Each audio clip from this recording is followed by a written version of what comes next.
so I knew something was going on, and I was sort of in a position to tap into this. But obviously, education over the Internet and understanding of Austrian economics, it has spread much further than we ever dreamed, and it goes quickly. And, information is so much more available to us, and it's so different than my struggle to find out the truth of things back in the 1950s. It just was tough to get the books. You couldn't walk into a bookstore and find anything. You certainly wouldn't get it from your schools. So to me, it's delightful and reason for us to be optimistic.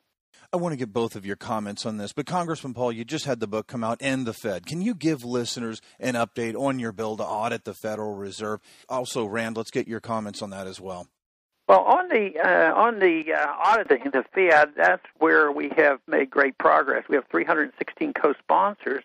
It did go through the Banking Committee, but it was put on an atrocious regulatory bill that I couldn't support. So it's rather ironic that they were able to support my amendment, and everybody knew if my bill, which I've worked on for 20 years, would be put on a bad bill, I wouldn't vote for the bill.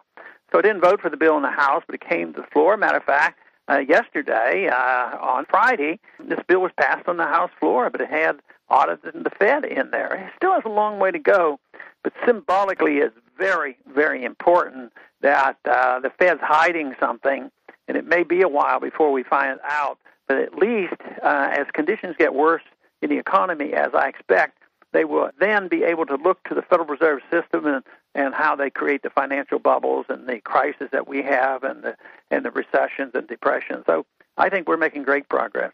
Rand?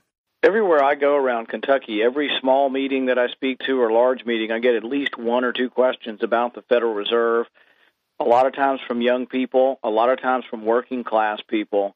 And there is definitely an interest out there. There's an understanding that their savings are being stolen by inflation. There's a worry, really, about the size of our debt, whether we can manage it, and what will happen to the economy if we just keep printing money to pay for our debt. Can you comment, both of you, on health care, starting with Dr. Rand Paul? Well, I think it's really going to be a disaster if we make a public option or get the government further involved. Most people don't realize that the current system, about half of what we do is already paid for by the government, and it's chronically short of money. Because of the demographics, and you used to have many workers, maybe 7 or 8 workers for every retiree. Now you have 1 worker for every retiree, and there's chronically short of money, and they claim they're going to have an $800 billion bill that's really not going to cost us anything and not add to the deficit, and I think nobody believes it.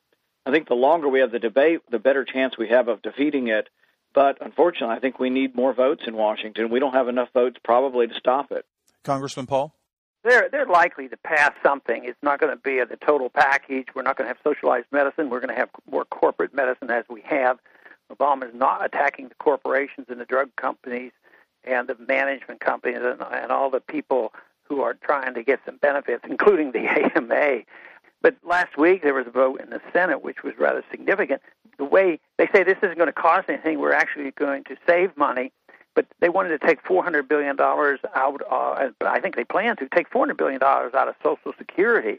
As bad as government intervention is, I mean, a lot of people are satisfied with Social Security, so they're going to create a monster of a new program, and then they're going to hurt the programs that seem to be working rather well.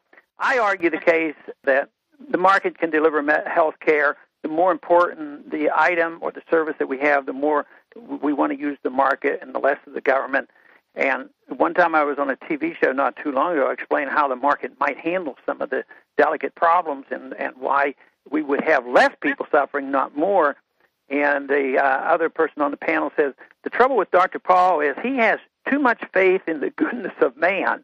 And, of course, the answer to that is he has too much faith in the goodness of man who runs the government, and that always fails. So we should have more faith and confidence in the market. And the market can deliver health care just as it can deliver cell phones and computers. Congressman Paul, we had both Nigel Farage and Lord Christopher Monckton on the show this weekend from the United Kingdom Independence Party, and they were warning people of the United States, and they're very aware of you, Congressman Paul, not to allow us to basically have what's happened in Europe and what they now call the post-democratic age, right? Not to allow that to happen in the United States as they're trying to almost import this European blueprint. And what about the increasing police state here in the U.S. and stripping away our civil liberties and freedoms? What are your thoughts as you see that, Congressman Paul? Well, it's very, very bad. And I thought maybe Obama would be better on that issue. But when it comes to state secrets and secret prisons and the whole work, nothing is changing. So it is getting much worse. So in that area, I'm pretty pessimistic. And in some areas, I try to talk myself into optimism. In medicine, we're going to have continued incrementalism. But the main thing we should do in medicine, since we're not going to get rid of government involvement, if they would just allow the medical savings accounts to exist, where people can opt out, pay their bills, buy a major medical policy, get a tax break on taking care of themselves, but they don't want to have any part of it. You know, when the medical savings accounts came out, they made sure anybody over 65 couldn't buy them because they wanted you in Medicare. So that is the movement. And I'm afraid when this dust settles, it's going to be even more difficult, if not eliminated, the medical savings account, which is and could be the saving grace for letting people go on their own and take care of themselves. Rand, what about these loss of freedoms and the concern that Nigel Farage and Lord Christopher Monckton had for the United States? All right, well, I was asked yesterday, about the Patriot Act, and I told them that, if you believe strongly, like in the Second Amendment, the right to bear arms, you really have to believe in the First Amendment and the Fourth Amendment. And if you allow search and seizure without warrants, I think you really won't have any protection of the rest of your Bill of Rights. And so I think the Fourth Amendment is very important. And, when our country was founded, James Otis, one of the things he railed against with the British were writs of assistance, where the soldiers were having warrants to come into the colonial's house without any review by a judge. And I think a lot of Americans don't realize and need to think through that even in our country, the most despicable people, those accused of murder and rape, we get a warrant before we go into their house. So would we not want the same protections for the rest of the country that's not accused of a horrible crime? We really don't want them coming in our houses and then finding an IRS violation or that your gun doesn't have trigger locks, all because they came into your house under false pretenses without a judge's warrant. So I think these are very important things that we have to keep talking about.